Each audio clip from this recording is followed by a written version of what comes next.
Managing multitasking. How do you juggle between different parts of DMing? For example, music, descriptions of battle, initiative turns, minis, etc. I feel like I am scrambling more than I should. So there are two key things to keep in mind when it comes to being organized. And this extends to real life just as much as in D&D and being a DM. And the first thing is a place for everything and everything in its place. And I know that sounds cliche, but if you think about it, when things don't have a place, it's easy to create a mess. If you look at a room that is really messy and you pick something up, I don't know where this goes. It's easy to see where a mess comes from. The other thing is break big things down into smaller pieces. So keeping with the clean room example, if I were to tell you to deep clean your entire house, that seems overwhelming. That could take hours. But something as simple as pick up a dirty sock off the floor and put it in the laundry basket only takes a few seconds. This is why it's important to have a place for everything, because you can easily pick something up that doesn't belong where it is and put it where it belongs. So how do we apply that to D&D? First of all, I'm not sure if OP is struggling with multitasking mid-session, but the advice I give here is going to apply out of game and in game. So as far as breaking large things down into smaller things, a campaign can be broken down into sessions. This is how I go about it, especially if I'm reading a module or if I'm running a module. I will read the module cover to cover, and then I will break those chapters up into sessions. Maybe I'll look at chapter 1 and say, okay, chapter 1 can be done in 2 sessions. So that's 2. Chapter 2 can maybe be done in 1 session. Chapter 3 can be done in 2, etc., all the way to the very end of the campaign. And then you can add up all those sessions and then sort them into a folder. And it just so happens I have a folder here with just that. So I created this campaign folder and I broke it up into 12 sessions. The reason this part's important is because it gives you a broad overview of the entire campaign. And the great thing about having all of your session folders laid out like this is because if you think of something for a future session, you can immediately drop it into this folder. For example, maybe I'm over at a friend's house playing Magic the Gathering, and I know that I have a vampire coming up in session 8. And maybe my friend drops a Soren Markov. And I take a look at Markov and I think, wow, this art would be perfect for my vampire that's coming up. So I can immediately just save this image and drop it in my session 8 folder, because I know this is where they're going to fight the vampire. It's just kind of an arbitrary thing, but it's a great way to keep organized. You have a folder for session 8, you have a folder for that vampire. And of course, sessions can be broken down to even smaller pieces that are more manageable. So for example, I've got the session 1 folder here. I've got it open.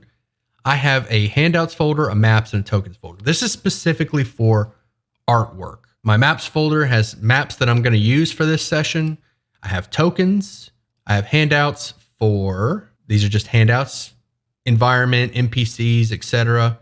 And then I have the NPCs folder, which is just handouts of specific, who are you talking to? Back over at the session 1 folder, I have this session prep document, and this is going to keep everything nice and organized for the session itself. This is the actual stuff that's in the session. And I have that opened up right here. So this is just a hypothetical situation that I threw together. I don't really have a plan with this. This was just for demonstration purposes. So a session, as far as I'm concerned, from what I do, a session can be broken down into scenes. So I just created, usually it's about 4 scenes, but it's really going to depend on the length of the session and how much time your party spends in a specific scene and the pacing of your campaign.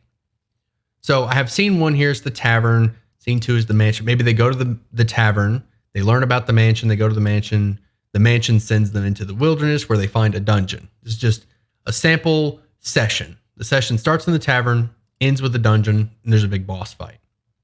So the first scene is the tavern, and within this, I'll have a description right here. You can read that out to the party to describe the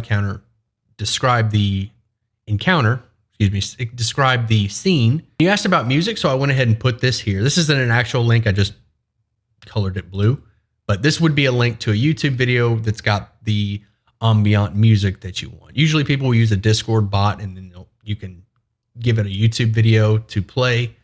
If you actually have your own files, then I would put them in the session folder. I would have a folder here for music. Moving on. So A scene can be broken up in even further into encounters.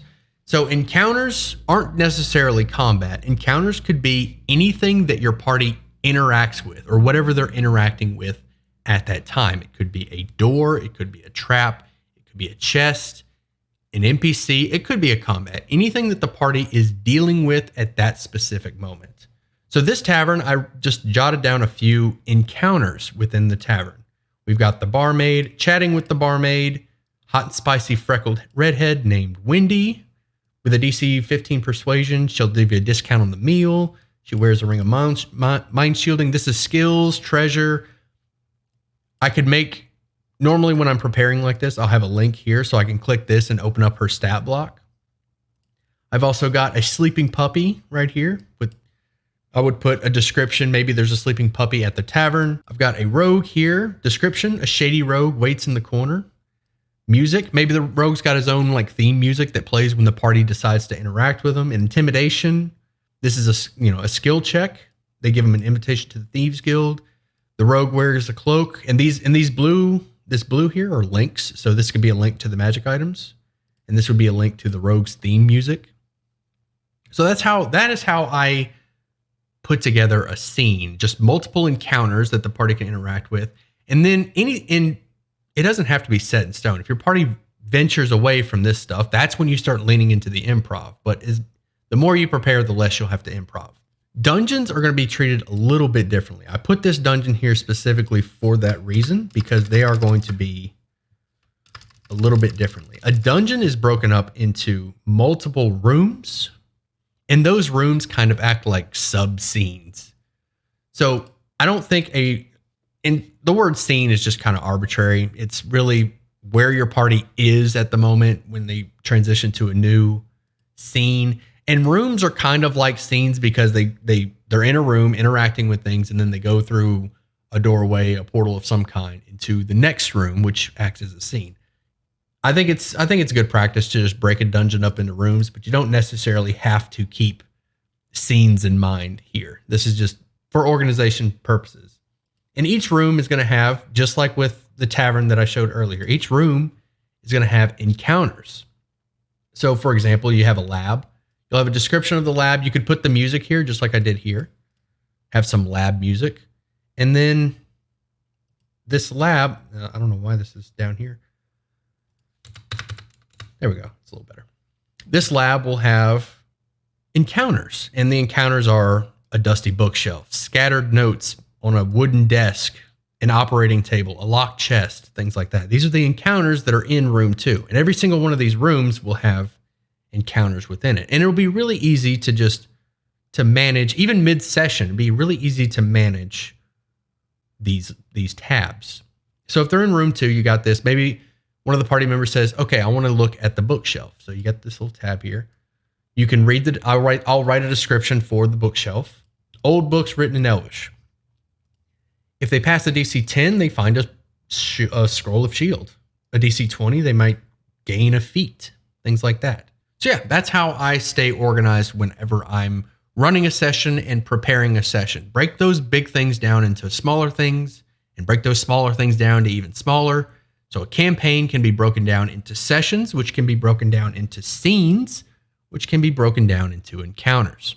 And in those encounters, you can have skill checks, treasures, puzzles, NPCs, monsters. All of that is nice and self-contained within your encounter setup. So while I was editing this, I remembered there was something else that I wanted to talk about, and that's transitioning from one scene to another.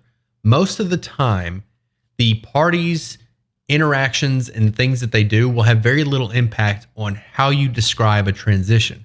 When the party leaves the tavern and goes to the mansion or to a dungeon or anything like that, you can have a description of the travel, and I will usually pre-write those. So, for example, I have scene 1 is the tavern, and we'll say scene 2 is the mansion. So I will write a transition from scene 1 to scene 2 just to kind of set up for the next scene, or a transition leaving the tavern. You want to write something for leaving the tavern, and you want to write something for arriving at the next scene. Because when they leave the tavern, they may not always go to the mansion. They may end up in the wilderness. they may go somewhere that you didn't prepare for, like a shop.